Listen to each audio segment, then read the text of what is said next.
మీ business ఏదైనా మీ ఊర్లో promotion చేయాలంటే అది సుమన్ టీవీతోనే సాధ్యం. ఇప్పుడే సంప్రదించండి. తెలుగువారి నూతన సంవత్సరం ఉగాది పండుగ సందర్భంగా ఈ సంవత్సరం వివిధ రాశులకి ఏ విధంగా ఉంది, అలాగే కాలం ఏ విధంగా ఉందో మనం ప్రఖ్యాత వాస్తు మరియు జ్యోతిష్య పండితులు సిద్దిపేట జిల్లా కోహెడ మండలం బసాపూర్ గ్రామానికి చెందిన శ్రీ పెందోట ప్రభాకరాచార్యులు వారి దగ్గర ఉన్నాము. వారిని అడిగి తెలుసుకుందాం. ఈ సంవత్సరము రాశి ఫలితాలు ఏ విధంగా ఉన్నాయంటే, మానవుని యొక్క మంచి చెడులు తెలుసుకోవడం ప్రపంచమంతా కూడా నవగ్రహాల మీదే ఆధారపడి ఉంది. మరియు మానవుని యొక్క గ్రహచారాలు మంచి చెడులు ఏ విధంగా ఉన్నాయని ఆలోచిస్తే పంచాంగం మీదనే ఆధారపడి ఉంది. అంతకంటే ముందుగా మానవులో ఆదాయ వ్యయాలు ఎలా ఉన్నాయి రాసుల వారికి అని ముందుగా తెలుసుకుందాం. ఆ తర్వాత గ్రహచార ఫలితాలకు వెళదాం. మేషరాశి వారికి 2 వాళ్ళ ఆదాయం 14 వాళ్ళ ఖర్చు. వృషభ రాశికి 11 వాళ్ళ ఆదాయం 5 వాళ్ళ వ్యయం. మిథున రాశికి 14 వాళ్ళ ఆదాయం 2 వాళ్ళ వ్యయం. కర్కాటక రాశి వారికి 8 వాళ్ళ ఆదాయము 2 వాళ్ళ వ్యయం. సింహరాశి వారికి 11 వాళ్ళ ఆదాయము 11 వాళ్ళ సంపాదన అక్కడికి సమానం ఉంటుంది. కన్యా రాశి వారికి 14 వాళ్ళ సంపాదన 2 వాళ్ళ ఖర్చు. తులారాశి వారికి 11 వాళ్ళ ఆదాయము 5 వాళ్ళ వ్యయం. వృశ్చిక రాశి వారికి 2 వాళ్ళ ఆదాయము 14 వాళ్ళ వ్యయం. ధనురాశి వారికి 5 వాళ్ళ ఆదాయము 5 వాళ్ళ వ్యయం ఉంటుంది. మకర రాశి వారికి 8 వాళ్ళ ఆదాయము 14 వాళ్ళ వ్యయం. కుంభరాశికి 8 వాళ్ళ సంపాదన ఆదాయం ఉంటుంది, 14 వాళ్ళ వ్యయం ఉంటుంది. ఇక మీనరాశికి లాస్ట్ చివరిది 5 వాళ్ళ ఆదాయము 5 వాళ్ళ ఖర్చు ఉంటుంది. ఇకపోతే రాజ్యభూజిత అవమానాలు కూడా ఏ విధంగా అంటే, మేషరాశి వారికి 5 వాళ్ళ మంది మంచి వాళ్ళంటే 7 వాళ్ళ మంది చెడ్డవాళ్ళు అంటారు. అంటే మిగతా ఇద్దరు కూడా చెడ్డవారు అంటారు. చెడ్డవారంత మధ్యలో పట్ల మంచిదే, అనుకూలంగానే ఉంటుంది. వృషభ రాశి వారికి 1 పాలు రాజపూజిత 3 వాళ్ళు మంది అవమానం ఉంటుంది. మిథున రాశి వారికి 4 వాళ్ళ మంది రాజపూజిత 3 వాళ్ళు అవమానం ఉంటుంది. కర్కాటక రాశి వారికి 7 వాళ్ళ మంది మంచి వాళ్ళంటే 3 వాళ్ళ మంది చెడ్డవాళ్ళు అంటారు. ఇకపోతే సింహరాశికి 3 వాళ్ళ మంది మంచి వాళ్ళంటే 6 వాళ్ళ మంది చెడ్డవాళ్ళు అంటారు. కన్యా రాశి వారికి 6 వాళ్ళ రాజపూజిత 6 వాళ్ళ అవమానం కూడా ఉంటుంది. తులారాశికి 2 వాళ్ళ ఆదాయం 2 వాళ్ళ రాజపూజిత 2 వాళ్ళ అవమానం అంటే సమానం. తులారాశి అంటే సమానంగా ఉంటుంది కాబట్టి దీనికి సమానంగా ఉంది తులారాశికి. ఇక వృశ్చిక రాశికి 5 వాళ్ళ రాజపూజిత 2 వాళ్ళ వ్యయం. ధనురాశి వారికి 1 పాలు రాజపూజిత 5 వాళ్ళ అవమానం ఉంటుంది. మకర రాశి వారికి 4 వాళ్ళ రాజపూజిత 5 వాళ్ళ అవమానం ఉంటుంది. కుంభరాశి వారికి 7 వాళ్ళ రాజపూజిత 5 వాళ్ళ అవమానం ఉంటుంది. మీనరాశి వారికి 3 వాళ్ళ రాజపూజిత 1 పాల అవమానం ఉంటుంది. ఈ విధంగా రాజపూజిత అవమానాలు ఉంటుంది. ఇకపోతే అశ్విని నక్షత్రానికి మధ్యన పూజపడ్డది. ఆదిశూన్య మహావతి మధ్యశూన్య రుణాధికం అంటే అశ్విని నక్షత్రానికి సంవత్సరం కొంత రుణబాధలు ఏర్పడే అవకాశం ఉంది. భరణి నక్షత్రానికి బాగానే ఉంది, పూజలేం పడలేదు. కృత్తిక నక్షత్రానికి పూజ పడలేదు. రోహిణి నక్షత్రానికి కూడా మధ్యన పూజ పడ్డది కాబట్టి పూజలు కాబట్టి రుణాధికం మధ్యన సున్న వారికి రుణాధికం ఉంటుంది. ఆర్యశూన్య మహావ్యాధి మధ్యశూన్య రుణాధికం. అంత్యశూన్య ఫలం స్వల్పం అంటే లాస్ట్ 0 వస్తే ఫలితం స్వల్పం ఉంటుంది. మృగశిర నక్షత్రానికి పూజలు లేవు, బాగానే ఉంది సంవత్సరం. ఆరుద్ర నక్షత్రానికి కూడా బాగానే ఉంది. పౌరుష నక్షత్రానికి మధ్య సున్నబడ్డది కాబట్టి కొంత రుణం చేయవలసి వస్తుంది. పుష్యమి నక్షత్రానికి ప్రథమం పూజ పడ్డది కాబట్టి మహావ్యాధి కొద్ది శరీరం అనారోగ్య బాధలు ఇబ్బందులు జరిగే అవకాశం ఉంది. అశ్లేష నక్షత్రానికి అంత్యశూన్యం అంటే ఫలం స్వల్పం, కొంత ఫలితం లాస్ట్ చివరకు కొంత ఫలితం శూన్యం ఉంటుంది. మగ నక్షత్రానికి మధ్యన పూజ పడ్డది కాబట్టి మధ్యన పూజ కొంత రుణ బాధలు ఉంటుంది. పుబ్బ నక్షత్రానికి పూజలేమి లేవు, శుభప్రదం ఉంటుంది. ఉత్తర నక్షత్రానికి కూడా పూజలేమి లేవు. అష్టమి నక్షత్రానికి మధ్య పూజ పడ్డది కాబట్టి కొంచెం రుణాధికం ఉంటుంది. చిత్తా నక్షత్రానికి లాస్ట్ చివరికి పూజ పడ్డది కాబట్టి కొద్దిగా ఫలితం స్వల్పం ఉంటుంది. స్వాతి నక్షత్రానికి పూజలేం పడలేదు. విశాఖ నక్షత్రానికి సంవత్సరం 2 పూజలు, ప్రథమము పూజ పడ్డది, తర్వాత మధ్యన పూజ పడ్డది కాబట్టి 4 నెలలు కొంత కష్టదాయకంగా ఉంటుంది. అనురాధ నక్షత్రానికి పూజలు లేవు. జ్యేష్ఠ నక్షత్రానికి కూడా పూజలు లేవు. మూలా నక్షత్రానికి మధ్యన పూజ తర్వాత చివరి పూజ పడ్డది కాబట్టి 4 నెలలు, చివరి 4 నెలలు 8 నెలలు కొంత కష్టదాయకంగా ఉంటుంది. పూర్వాషాఢ నక్షత్రానికి శుభప్రదం ఉంటుంది, ఉత్తరాషాఢ నక్షత్రానికి శుభప్రదం ఉంటుంది, శ్రవణ నక్షత్రానికి మధ్య పూజ పడ్డాయి కాబట్టి కొంత రుణాధికంగా ఉంటుంది. అంటే ఏదైనా శుభకార్యాలలో ఏదైనా చేయడం వల్లనే రుణం అవుతుంది. ధనిష్ట నక్షత్రానికి పూజలు లేవు. శతభిష నక్షత్రానికి కూడా ప్రథమము పూజ పడ్డది, లాస్ట్ చివరి పూజ ఉంది కాబట్టి ప్రథమ 4 నెలలు కొంత చీకాకు టెన్షన్ ఉంటుంది. తర్వాత 4 నెలలు, చివరి 4 నెలలు కూడా కొంత ఇబ్బంది ఉంటుంది. పూర్వభాద్ర నక్షత్రానికి మధ్య పూజ పడ్డది కాబట్టి కొంత రుణం ఉంటుంది, రుణబాధలు ఉంటుంది. ఉత్తరభాద్ర నక్షత్రానికి పూజలు ఏమి లేవు. రేవతి నక్షత్రానికి పూజలు లేవు. చాలా శుభదాయకం. ఈ సంవత్సరం పోతే మేషరాశి వారికి ఈ సంవత్సరం గురువు 15/5/2025 వరకు దాకా గురుబలం ఉంటుంది, చాలా శుభదాయకము. మరియు శనిబలం కూడా జూలై దాకా శనిబలం ఉంటుంది కాబట్టి మేషరాశి వారికి చాలా శుభప్రదం ఉంటుంది. ఏమైనా స్థిరాస్తులు సంపాదిస్తారు. కీర్తి ధర్మకార్యములు చేయడం, సర్వ విషయమందు శుభ ఫలితం లభిస్తుంది. మరియు వాహనములు కొనుగోలు చేయుట, ఏమైనా భూములు కూడా కొనుగోలు చేయుట మేషరాశి వారికి ఈ సంవత్సరం జూలై దాకా చాలా మంచి జరుగుతుంది. ఆ తర్వాత మే నుండి గురుబలం వెళ్ళిపోతుంది. మరియు ఆ తర్వాత జూలై నుండి 7.5 ప్రారంభమవుతుంది. అంటే 7.5 శని మేషరాశి ప్రారంభమవుతుంది. కాబట్టి మేషరాశి వారు జూలై నుండి తగు జాగ్రత్తలు తీసుకుంటే చాలా బాగుంటుంది. వీరు జూలై నుండి కొన్ని చీకాకులు, టెన్షన్లు, దగ్గర బంధువులతో విరోధాలు, ద్రవ్య నష్టం, ఆకస్మిక ఏమైనా ప్రమాదాలు జరిగే అవకాశాలు కూడా ఎక్కువగా ఉన్నాయి. మరియు రాహు సంచారం మీనరాశిలో ద్వాదశస్థానంలో అశుభుడు. ఆ తర్వాత కేతు సంచారం కూడా 33/2020 నుండి 16/5/2020 వరకు కన్యారాశిలో షష్టమ స్థానంలో శుభుడవడం వల్ల కేతు యొక్క ఫలితం, కేతు యొక్క భుజబలం కాబట్టి కేతు యొక్క ఫలితం వల్ల కొంత శుభాన్ని, మిశ్రమ ఫలితాన్ని అనుభవిస్తారు మేషరాశి వారు. ఈ మేషరాశి వారు లక్ష్మీదేవిని పూజించడం మరియు వెంకటేశ్వర స్వామిని పూజించడం వల్ల, నవగ్రహ ఆరాధన వల్ల కొన్ని దోషాలు తొలగిపోతాయి. మరియు శనేశ్వరుని అష్టమ 7.5 యొక్క ప్రభావం వల్ల శనికి తైలాభిషేకం, నవగ్రహాల యొక్క శని యొక్క దానాలు, తిలదానము మరియు తిలదానాలు, ఏదన్నా నల్లబడ్డ వస్త్రదానం చేస్తే చాలా శని దోషాలు తొలగిపోతాయి. మేషరాశి వారికి ఈ సంవత్సరం మిశ్రమ ఫలితమే ఉంటుంది.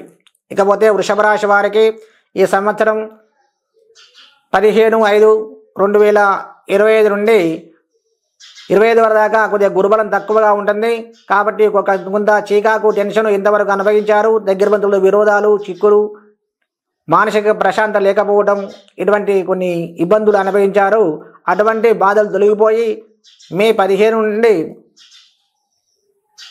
గురుబలం ఉండడం వల్ల ఈ సంవత్సరము మంచి శుభదాయకంగా ఏదైనా వాహనాలు కొనడం, భూములు కొనడం, స్థిరాస్తులు డెవలప్ వృద్ధి చెందడం, వివాహం కాని వారికి వివాహాలు కూడా జరగడం మంచి శుభప్రదంగా జరుగుతుంది. మరియు ఇంతవరకు దాకా అష్టమాశని, వృషభ రాశికి అష్టమాశని జరిగింది. ఇంతవరకు దాకా అష్టమాశని కూడా ఈ సంవత్సరం జూలై నుండి వెళ్ళిపోతుంది. అష్టమాశని వెళ్ళిపోయి శనిబలం 2.5 సంవత్సరాల పాటు చాలా శుభదాయకంగా ఉంటుంది. ఈ శనేశ్వరుని మంచి శుభస్థానం ఉండడం వల్ల భూములు కొనుగోలు చేయడం, ఏదైనా వాహనాలు కొనుగోలు చేయడం, స్థిరాస్తులు వృద్ధి చెందడం, మంచి అభివృద్ధి పథకంలో నడవడం జరుగుతుంది. మరియు బంధువులు, సన్నిహితులతో, మిత్రులతో సుఖశాంతి కూడా అనుభవించే అవకాశం ఎక్కువగా ఉంది. వృషభ రాశి వారికి 2.5 సంవత్సరం దాకా శని బలం ఉంటుంది కాబట్టి 2.5 సంవత్సరం దాకా చాలా శుభదాయకంగా ఉంటుంది. మరియు ప్రస్తుతం గురుబలం బాగులేదు కాబట్టి ఈ మే 15 వరకు దాకా ఈశ్వరుని ప్రార్థించడం వల్ల, ఈశ్వరారాధన, అభిషేకం చేయడం వల్ల కొంత నివారణ తగ్గుతుంది. మరియు 7.5 అష్టమాశని వెళ్ళిపోతుంది కాబట్టి చివరి దశలో ఉంది కాబట్టి కొన్ని సంకటమైన విషయాలు, క్లిష్టమైన పరిస్థితులకు గురి అవుతారు ఇప్పుడు ప్రస్తుతం. కాబట్టి ఇవన్నీ తొలగిపోవడం గురించి నవగ్రహ ఆరాధన, ఈశ్వరారాధన చేస్తే చాలా శుభదాయకంగా ఉంటుంది. ఈ సంవత్సరం వృషభ రాశి వారికి చాలా శుభప్రదంగా ఉంటుంది. ఇకపోతే మిథున రాశి, ఈ రాశి వారికి అష్టమాశని జరుగుతుంది మరియు గురుబలము, శనిబలం కూడా బాగులేదు. ఈ సంవత్సరం లోపల దగ్గర బంధువులతో విరోధాలు, ఇబ్బందులు, చిక్కులు, మానసిక ప్రశాంతత లేకపోవడం, జరుగుతుంది. అష్టమాశని ప్రభావం వల్ల ఇవన్నీ ధనవ్యయం కూడా జరుగుతుంది. తరచూ ప్రయాణం చేయడం జరుగుతుంది. కష్టదాయకంగా ఉంటుంది. గౌరవ భంగం జరుగుతుంది. మరియు చేయి వృత్తి అందు చీకాకు టెన్షన్ కలిగి వృత్తి మార్పులు కూడా జరిగే అవకాశం ఎక్కువగా ఉంది. కాబట్టి ఈ సంవత్సరము కొంత వల్ల వరకు శుభదాయకంగా ఉంటుంది. 19/10/2025 నుండి 14/12 వరకు కర్కాటక రాశి ద్వితీయ స్థానమందు శుక్రుడు ఉండడం వల్ల మనసుకు ఆనందంగా కీర్తి ధనలాభము సర్వ విషయమునందు శుభము ధర్మకార్యము చేయడం కొంత ఫలితము శుభ ఫలితములు జరుగును.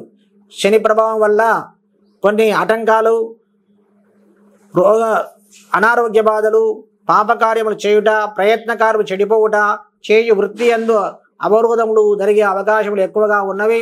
కావున ఈ సంవత్సరము కేతు ప్రభావం 16/5/2025 కన్యారాశి చతుర్థ స్థానంలో అశుభడవడం వల్ల స్థిర బుద్ధి శ్రీమూలకంగా కలహాలు ప్రయత్న కార్యములు భంగం కలుగుట 17/5/2025 నుండి సంవత్సరాల వరకు సింహరాశిలో తృతీయ స్థానంలో శుభడవడం వల్ల కొంత ధనలాభము సర్వత్రా విజయప్రదము కూడా కలుగును. కాబట్టి మిథున రాశి వారు నవగ్రహ ఆరాధన మరియు ఈశ్వరారాధన చేయడం వల్ల చాలా శుభదాయకంగా ఉంటుంది. కాబట్టి ప్రతి మాస శివరాత్రి రోజున రుద్రాభిషేకం చేయడం వల్ల కొన్ని శుభ ఫలితాలు అనుభవించే అవకాశం ఉంటుంది. ఇకపోతే కర్కాటక రాశి. ఈ కర్కాటక రాశి వారికి అష్టమాశని ప్రభావం కూడా ఉంది. మరియు గురుబలం ప్రస్తుతం ఇప్పుడు గురుబలం ఉంది 15/5/2025 వరకు ప్రస్తుతం గురుబలం ఉంది. పోయిన సంవత్సరం మే నుండి ఈ సంవత్సరం మే 5వ నెల వరకు కొంత శుభదాయకంగానే చెప్పవచ్చు. కర్కాటక రాశి వారికి కొంత ధనలాభము చేయి పనుల యందు వృత్తి ఉద్యోగాల యందు కూడా కొంత శుభము మేలు జరుగుతుంది. బంధువుల రీత్యా అన్ని విధాల శుభదాయకంగా ఉంటుంది. కళ్యాణము జరగని వారికి వివాహ యోగం కూడా ఉంటుంది జరుగుతుంది మే వరకు. మరియు అష్టమాశని ప్రభావం వల్ల కొంత అనారోగ్య బాధలు దగ్గర బంధువుల విరోధాలు ఆకస్మిక ప్రమాదాలు జరిగే అవకాశాలు కొన్ని జరిగాయి. కొన్ని కూడా జరగబోయడానికి ముందుండే. కాబట్టి 15/5/2025 నుండి గురుబలం కూడా వెళ్ళిపోతుంది. ఈ గురుబలం శని బలం రెండు బలాలు కూడా కర్కాటక రాశి వారికి ఉండవు. కాబట్టి కర్కాటక రాశి వారికి నవగ్రహ ఆరాధన మరియు ఈశ్వరుని యొక్క ఆరాధన చేస్తే చాలా శుభదాయకంగా ఉంటుంది. మరియు సుబ్రహ్మణ్య స్వామి యొక్క ఆరాధన కూడా చేయడం చాలా శుభదాయకంగా ఉంటుంది. రాహు యొక్క ఫలితం కేతు యొక్క ఫలితం 16/5/25 వరకు మూడో స్థానంలో శుభుడ వల్ల సౌఖ్యదాయకంగా ఉంటుంది. అంటే కేతు బలం ఉంటుంది. రాహు బలం కూడా రెండో స్థానంలో శుభుడ అపకీర్తి అంటే కేతు భుజబలం కాబట్టి కేతు బలం ఉండడం వల్ల కొంత మిశ్రమ ఫలితాన్ని అనుభవించేటువంటి వారు ఉంటారు. కాబట్టి ఈ కర్కాటక రాశి వారు నవగ్రహ ఆరాధన ఈశ్వరారాధన చేయడం చాలా శుభదాయకం. ఇకపోతే సింహరాశి. ఈ రాశి వారికి 15/5/2025 వరకు వృషభ రాశిలో 10వ స్థానమందు గురువు ఉండడం వల్ల కొన్ని దగ్గర బంధువులతో విరోధము అశుభాలు ధన నష్టము అపవాదాలు శుభకార్యాలు చేయడం వల్ల వ్యయము స్థానచలనము కలిగే అవకాశాలు కూడా ఎక్కువగా ఉన్నవి. మరియు శని బలం బాగులేదు. శని అష్టమాశని జరగడం వల్ల ఈ అష్టమాశని వల్ల గౌరవానికి భంగము సర్వకాలంలో కూడా కొన్ని ఆటంకములు జరిగే అవకాశాలు ఎక్కువగా ఉన్నవి. 15వ సంవత్సరం వరకు 15వ తారీఖు మే 15 నుండి గురుబలం 11వ స్థానంలో వస్తుంది. కాబట్టి 11వ స్థానంలో చాలా గౌరవదాయకంగా ఉంటుంది. సర్వకాలంలో కూడా జయం జరుగుతుంది. అన్ని విధాల శుభదాయకంగా ఉంటుంది.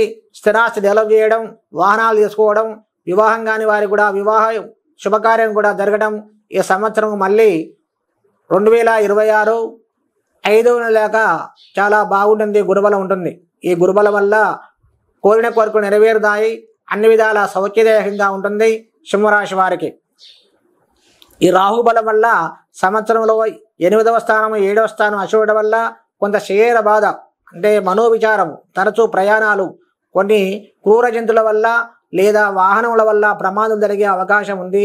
రాహు కేతు ప్రభావం వల్ల కేతు అబ్దాది వల్ల కన్యారాశి సింహరాశులకు 1, 2వ స్థానంలో అశుభుడవడం వల్ల అపకీర్తి మనస్తాపం సోదరులతో కలహం కష్టములు జరిగే అవకాశాలు కూడా ఎక్కువ ఉన్నాయి. దీని నివారణ కొరకు గురుబలం బాగా ఉంది, కానీ మిశ్రమ ఫలితాలు అనుభవించే అవకాశం ఉంది. ఈ సింహరాశి వారు కూడా ఈశ్వరారాధన చేయడం, తన కులదైవాన్ని పూజించడం మరియు వెంకటేశ్వర స్వామి ఆరాధన, వెంకటేశ్వర స్వామిని దర్శనం చేస్తే కొన్ని శుభ ఫలితాలు అనుభవించే అవకాశాలు కూడా ఎక్కువగా ఉన్నాయి. ఇకపోతే కన్యారాశి. ఈ కన్యారాశి వారికి 15/5/2020 వరకు, మళ్ళా 19/5/2020 వరకు వృషభ, కర్కాటక రాశుల వారు కూడా 9వ స్థానము 11వ స్థానం శుభపడడం వల్ల ధనలాభం కలుగుతుంది. కన్యారాశికి గురుబలం, ప్రస్తుతం గురుబలం ఉంది, శని బలం కూడా చాలా బాగుంది. కన్యా, తుల, వృక్షం, ధనస్సు, మకరం, కుంభం 6వ స్థానంలో పడ్డ శనీశ్వరుడు కాబట్టి స్థిరాస్తి కొనుగోలు చేయడం, వాహనాలు తీసుకోవడం, గృహలాభము, శ్రీ సౌఖ్యము, గౌరవము, సర్వకార్యము కూడా జయము జరుగుతుంది. సౌఖ్యము, అనుకున్న పనులు కూడా నెరవేరుతుంది. ఈ సంవత్సరము జూలై 7వ నెల దాకా శనిబలం ఉంటుంది. శనిబలం ఉండడం వల్ల అన్ని విధాల సమస్త కోరిక కూడా నెరవేరుతాయి, అన్ని విధాల శుభదాయకంగా ఉంటుంది. ఆ తర్వాత అష్టమాశని ప్రారంభమవుతుంది. అష్టమాశని అంటే 8 సంవత్సరాలు. 8 సంవత్సరాలలో సప్తమ స్థానంలో ప్రవేశం ఉండడం వల్ల దగ్గర బంధువులతో విరోధాలు, అనారోగ్య బాధలు, తరచూ ప్రయాణం చేయడం, ప్రయాణం లోపల కొంత ప్రమాదాలు జరిగే అవకాశాలు ఎక్కువగా ఉన్నాయి. కాబట్టి మీరు దూర ప్రయాణాలు చేయడం చాలా వరకు తగ్గించుకోవడం చాలా మంచిది. ప్రయాణం చేస్తే తగు జాగ్రత్తలు పాటించి ప్రయాణాలు చేయవాలి. ఇకపోతే రాహు 16/5/2025 నుండి 7వ స్థానంలో సంవత్సరాదిగా కుంభరాశిలో 6వ స్థానం వల్ల శుభుడు, రాహు యొక్క శుభఫలితం ఉంటుంది. కేతు కూడా 1-2వ స్థానాలు అశుభుడు వల్ల కుటుంబ కలహాలు, అనారోగ్య బాధలు, ఇబ్బందులు జరిగే అవకాశాలు కూడా ఎక్కువగా ఉన్నాయి. కానీ కన్యారాశి వారికి ఇప్పుడు జూలై దాకా చాలా బాగుంది. జూలై తర్వాత అష్టమాశని ప్రభావం వల్ల దగ్గర బంధువుల విరోధాలు, చిక్కులు, చీకాకులు, స్థాన మార్పులు, దగ్గర బంధువులతో వియోగము జరిగే అవకాశాలు ఎక్కువగా ఉన్నాయి. కాబట్టి కన్యారాశి వారు నవగ్రహ ఆరాధన, ఈశ్వరారాధన మరియు రుద్రాభిషేకము, రుద్రహోమము చేయించినైతే చాలా శుభదాయకంగా ఉంటుంది. ఇకపోతే తులారాశి. ఈ తులారాశి వారికి ప్రస్తుతం గ్రహచార బలం, గురుబలము బాగలేదు. తుల, వృక్షం, ధనుసు, మకరం, కుంభం, మీనం, మేషం, వృషభం. అష్టమ బృహస్పతి వల్ల ద్రవ్య నష్టము, దగ్గర బంధువుల విరోధాలు, అనుకున్న కార్యాలు కొనసాగకపోవడం, మనస్తాపము, ఇటువంటి ఫలితాలు జరుగుతున్నాయి. ఇకపోతే శని కూడా బాగలేదు. శని కూడా అర్ధాష్టమి వల్ల దగ్గర బంధువులతో విరోధాలు, శ్రీకలహాలు, ఇబ్బందులు, ఆకస్మికంగా ప్రమాదాలు కూడా జరిగే అవకాశాలు ఎక్కువగా ఉన్నాయి. ఇదివరకు కూడా ప్రమాదాలు కూడా జరిగాయి. కాబట్టి ఇప్పుడు 5వ నెల నుంచి మే 15 నుండి గురుబలం వస్తుంది. తర్వాత జూలై నుండి శని బలం చాలా బాగుంటుంది. ఈ సంవత్సరము తులారాశి వారికి చాలా బాగుంటుంది. శని బలం వల్ల స్థిరాస్తి డెవలప్ చేయడం, వాహనాలు కొనుగోలు చేయడం, శుభకార్య నిర్వహించడం, తీర్థయాత్రలు చేయడం, ఉన్నతమైన శుభ ఫలితాలు కూడా అనుభవించే అవకాశం ఎక్కువగా ఉంటుంది. ఇకపోతే కేతు 16/5/2025 నుండి 12వ స్థానం అశుభుడు, ధననష్టం, నేత్రవ్యాధి, శత్రుబాధలు, ప్రయత్నకార్య విఫలం జరుగును.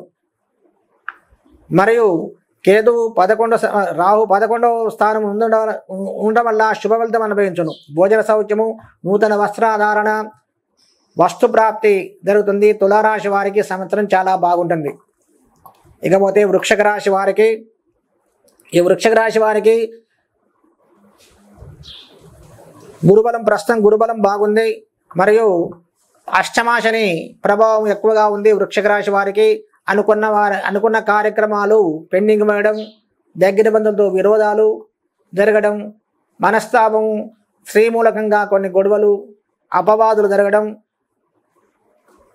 కులాచారం కొన్ని అవరోధములు జరుగును.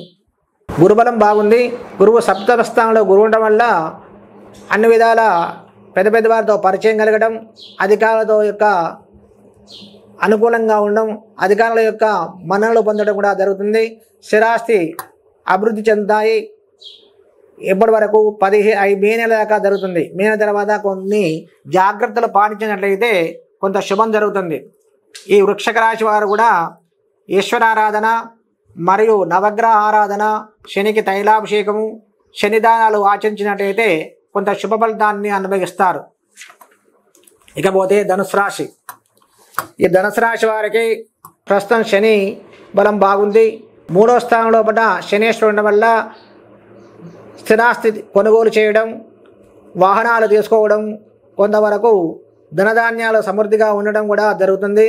మరియు గురుబలం లేకపోవడం వల్ల, అశుభడం వల్ల దారపుత్రాలతో, దగ్గర బంధువులతో విరోధము, స్వజనులతో కలహము, అగ్ని వల్ల భయము, కోపము, అద్దుమీరి నడుచుటయు జరుగుతుంది.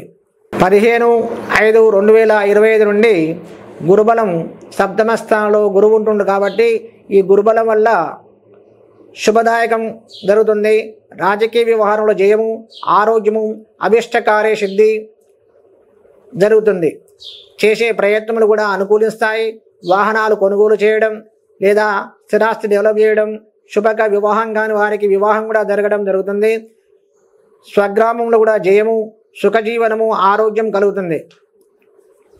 ఇకపోతే రాహు 16/5/2020 నుండి 4వ స్థానం శుభుడవడం వల్ల స్థిరబుద్ధి, స్త్రీల వల్ల కలహములు, ప్రయత్నకార్య భంగము, ప్రయాణాలు కలుగును. 17/5/2020 నుండి సంవత్సరాంతిగా 3వ స్థానం శుభుడవడం వల్ల సౌఖ్యదాయకము, ధనలాభము, శరీర ముందు బలము, సర్వత్రా అనుకూలం జరుగును. కేతు వల్ల 16/5/2025 వరకు 10వ స్థానంలో శుభవడం వల్ల మనసు సంతోషము, భోజన సౌఖ్యము, సదాచారము, కష్టము తొలగిపోవుట, శరీర బలము కలుగును. ఈ సంవత్సరము శనేశ్వరుడు శని బాగుండడం వల్ల జూలై వరకు శని బలం ఉంటుంది. తర్వాత గురుబలం కూడా ఉంటుంది. ధనుసు రాశి వారు కూడా చాలా శుభదాయకంగానే చెప్పుకొనవచ్చును. శని జూలై నుండి వెళ్ళిపోవడం వల్ల శని ధనుసు అర్ధాష్టం శని ప్రారంభమవుతుంది. అర్ధాష్టం శని ప్రారంభంలో శరీరం కొద్ది అనారోగ్యము జరగడం, ఆకస్మికమైన ప్రమాదాలు జరగడం జరుగుతుంది. కాబట్టి శనేశ్వరునికి తైలాభిషేకం, శనిదానాలు చేయడం వల్ల కొంత నివారణ అవుతుంది. శనేశ్వరుని పూజ చేయడం చాలా శుభదాయకం. నవగ్రహ పూజ చేయడం చాలా శుభదాయకం. ఇకపోతే మకర రాశి. ఈ మకర రాశి వారికి ప్రస్తుతం గురుబలం చాలా బాగుంది. 7వ స్థానంలో ఉండడం వల్ల, శుభడం వల్ల ధనలాభము, సంపద, కీర్తి, చేయి పనుల యందు అన్ని విధాల కలిసి రావడం జరుగుతుంది. కానీ శనేశ్వరుడు బాగులేనందున కొన్ని విరోధాలు, మనసు నిలకలేకపోవడం, దగ్గర బంధువులతో కొన్ని విరోధాలు జరగడం జరుగుతుంది. అయినా కానీ 2025 జూలై నుండి శని ఒక రాశి నుండి మారడం జరుగుతుంది. కాబట్టి శని బలం చాలా బాగున్నది మకర రాశికి. ఈ మకర రాశి వారికి అనుకూలంగా ఉంటుంది. మీనరాశిలో ప్రవేశం అవుతుంది కాబట్టి 3వ స్థానంలో పడ్డ శనేశ్వరుడు, ఈ శనేశ్వరుని వల్ల అన్ని విధాల సౌఖ్యదాయకం, సంతోషం, బుద్ధి, బలం, వాహనం కొనుగోలు చేయడం, భూమి కొనుగోలు చేయడం, స్థిరాస్తి డెవలప్ చేయడం, శుభకార్యాలు జరగడం, వివాహం కాని వారికి కూడా వివాహం జరిగే అవకాశాలు ఎక్కువగా ఉన్నాయి ఈ మకర రాశి వారికి.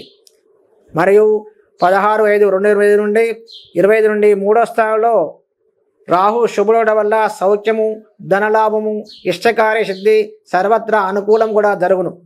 కేతువు 9వ స్థానము 8వ స్థానంలో ఉండడం వల్ల పశు నష్టము, ధనధాన్య నష్టము, కొన్ని చీకాకు, టెన్షన్ జరుగును. కాబట్టి శని బలం బాగుంది కాబట్టి మకర రాశి వారికి సర్వత్రా విజయప్రదం ఉంటుంది. ఈ సంవత్సరం చాలా శుభదాయకంగా గడుస్తుంది. ఇకపోతే కుంభరాశి. ఈ కుంభరాశి వారికి గురుబలం చాలా బాగులేదు, మరియు శని బలం కూడా బాగులేదు. అష్టమ శని ప్రభావం నడుస్తుంది. అనుకున్న పనులు పెండింగ్ పడడం, దరిద్ర బాధ, స్థిరత్వం లేకపోవట, అపకీర్తి, ధన వ్యయం, స్థాన చేరడం, దగ్గర బంధువులతో విరోధాలు, సర్వత్రా అన్ని విధాల చూరుల వల్ల భయము, అగ్ని ప్రమాదము, వాహన యొక్క ప్రమాదం జరిగే అవకాశాలు ఎక్కువగా ఉన్నాయి. 15/5/2025 నుండి గురువు పంచమ స్థానంలో ఉండడం వల్ల సర్వ సౌఖ్యాలు, అనుకున్న పనులు నెరవేరడం జరుగుతుంది. మీ నుండి గురువు పంచమ స్థానం ఉండడం వల్ల అన్ని విధాల అనుకూలంగా ఉంటుంది. శుభకార్యాలు ఆచరించడం, ఇంటిలో శుభకార్యాలు జరగడం, వివాహం కాని వారికి కూడా వివాహం కూడా జరుగుతుంది. ఆశించినంత అనుకూల ఫలితం కూడా ఉంటుంది. శనేశ్వరుని వల్ల కొన్ని అపవాదాలు జరిగినా కానీ చివరకు మాత్రం జయం జరుగుతుంది. మరియు రాహు మీనరాశి, కుంభరాశిలో 1, 2వ స్థానం ఉండడం వల్ల అశుభుడ వల్ల అపకీర్తి, మనస్తాపం, సోదరులతో కలహము, కష్టము, రోగము, ధననష్టము జరుగును. కేతువు కన్య సింహరాశులు 8, 7 ఉండడం వల్ల క్షీరపీడ, మనోపీడ, మనోవిచారము, క్రూర జంతువుల వల్ల, వాహనం వల్ల ప్రమాదం జరిగే అవకాశాలు ఎక్కువగా ఉన్నాయి. కాబట్టి కుంభరాశి వారు నవగ్రహ ఆరాధన మరియు రుద్రాభిషేకము ప్రతి మాస శివరాత్రి రోజు అభిషేకం చేయడం వల్ల చాలా శుభ ఫలితాలను అనుభవించే అవకాశం ఎక్కువగా ఉంది. ఇక లాస్ట్ చివరి రాశి మీనరాశి. ఈ మీనరాశి వారికి ఇది కూడా ప్రస్తుతం శని బలం కూడా బాగలేదు, మరియు గురు బలం కూడా బాగలేదు, 2 బలాలు కూడా లేవు. ఈ సంవత్సరంలో వృషభ మీన రాశుల వారిలో 3, 4 స్థానం అశుభుడ వల్ల మనోవిచారము, బంధు విరోధములు, ఉద్యోగ భంగము, చేయు పనుల యందు అవరోధములు, దగ్గర బంధువులతో విరోధాలు, అపకీర్తి, మనోవిచారము, స్థాన మార్పు జరిగే అవకాశాలు కూడా ఎక్కువగా ఉన్నాయి. మరియు 19, 10, 25 నుండి 4, 12, 2 కర్కాటక రాశులు 5వ స్థానం శుభుడ వల్ల ధనలాభము, సంపదయు, వృత్తి యందు ఆశించినంత అభివృద్ధి, కుటుంబ సౌఖ్యము జరుగును. శని వల్ల మీనరాశిలో 12, 1వ స్థానంలో శుభుడ వల్ల అపకీర్తి, మనస్తాపం, భోజన సౌఖ్యం లేకపోవటయు, కలహాలు, అనారోగ్య బాధలు, బంధుమిత్రులతో విరోధము కూడా జరుగును శనేశ్వరుని వల్ల. రాహు వల్ల మీన కుంభ రాశులు 1, 12వ స్థానం శుభుడ వల్ల కుటుంబ కలహాలు, ధననష్టము, దగ్గర బంధువుల విరోధము, ఆత్మబంధు వియోగం కూడా జరిగే అవకాశాలు కూడా ఎక్కువగా ఉన్నాయి. కేతువు 16, 5, 20 వరకు కన్యా రాశిలో 7వ స్థానంలో శుభుడ వల్ల చేయి కృషి యందు స్వల్ప లాభములు జరిగే అవకాశాలు ఎక్కువగా ఉన్నాయి. మరియు 17, 5, 2022 సంవత్సరం వరకు సింహరాశిలో 6వ స్థానం శుభ వల్ల సాహసము, సూక్ష్మ బుద్ధి వల్ల శత్రునాశము, భూ లాభము, గృహ నిర్మాణము, వాహన సౌఖ్యం కూడా జరిగే అవకాశాలు ఎక్కువగా ఉన్నాయి. శనేశ్వరుని ప్రభావం వల్ల తీవ్రత ఉంది కాబట్టి ఈ శని దోష పరిహారం గురించి శని త్రయోదశ రోజున శనికి తైలాభిషేకం చేయడం, శనేశ్వరుని యొక్క దానాలు చేయడం, మరియు గోవును పూజించడం వల్ల కొంత శుభదాయకం జరుగుతుంది. ప్రతి మాస శివరాత్రి రోజు కూడా రుద్రాభిషేకం చేసినట్లయితే కొంత ఈశ్వరుని అనుగ్రహం వల్ల కొంత శుభం కూడా జరిగే అవకాశాలు ఎక్కువగా ఉన్నాయి. ఈ గ్రహచారం 12 రాశులకి గ్రహచారాలు ఒక రాశి ఫలితం బట్టి చెప్తున్నాము. కానీ వారి జన్మ నక్షత్రం ఉండే జన్మదేశ ప్రకారంగా గోచారీత్యా గ్రహచారీత్యా కూడా కొన్ని అవకతవకలు జరిగే అవకాశాలు ఉన్నాయి. కాబట్టి జన్మజాతక రీత్యా దిశా విశేష ఫలితాల రీత్యా కొన్ని శుభాశుభాలు మీ జ్యోతిష్యుని వద్దకు పోయి తెలుసుకున్నట్లయితే సంపూర్ణ శుభ ఫలితాలు అందించే అవకాశం ఎక్కువగా ఉంటుంది. కాబట్టి మీ దగ్గరలో ఉన్నటువంటి జ్యోతిష్య పండితుడిని దగ్గరికి పోయి కొన్ని పరిహారాలు, శాంతి పూజలు, ఆ విధంగా దిశా విశేషాలు, అంతర్దేశాలు ఏ విధంగా ఉన్నాయి, ఏ విధంగా జరుగుతుంది అని సూక్ష్మంగా తెలుసుకుంటే మానవుని యొక్క జీవితంలో ఎటువంటి లోటుపాటు లేకుండా, కష్టనష్టాలు జరగకుండా కొన్ని శాంతులు, కొన్ని పూజలు, పరిహారాల గురించి కూడా చెప్తాడు. వాటిని పాటించి అన్ని విధాల సౌఖ్యదాయకంగా ఉండాలని కోరుకుంటున్నాం. శ్రీ విశ్వావసు సంవత్సరం సందర్భంగా ప్రతి ఒక్కరు కూడా 12 రాసుల వారు, వివిధ నక్షత్రాల వారు ఏ విధమైన వారి యొక్క గోచార ఫలితం ఏ విధంగా ఉంది, వారు పాటించే విధి విధానాల గురించి మనకి ఇప్పటిదాకా బ్రహ్మశ్రీ శ్రీ పెందోట ప్రభాకరాచార్యులు గారు వివరించారు. ఈ ఒక రాశి ఫలాలను బట్టి మీరు అవలంబించాల్సిన పద్ధతులను అవలంబించి మీ జీవితాలు సుఖ సంతోషాలతో ఉండాలని కోరుకుంటూ మరొకసారి ప్రేక్షకులందరికీ తెలుగువారి ఉగాది పండుగ శుభాకాంక్షలు తెలియజేస్తూ కెమెరామెన్ శేఖర్తో శ్రీధర్ యాదవ్, సుమన్ టీవీ, సిద్దిపేట.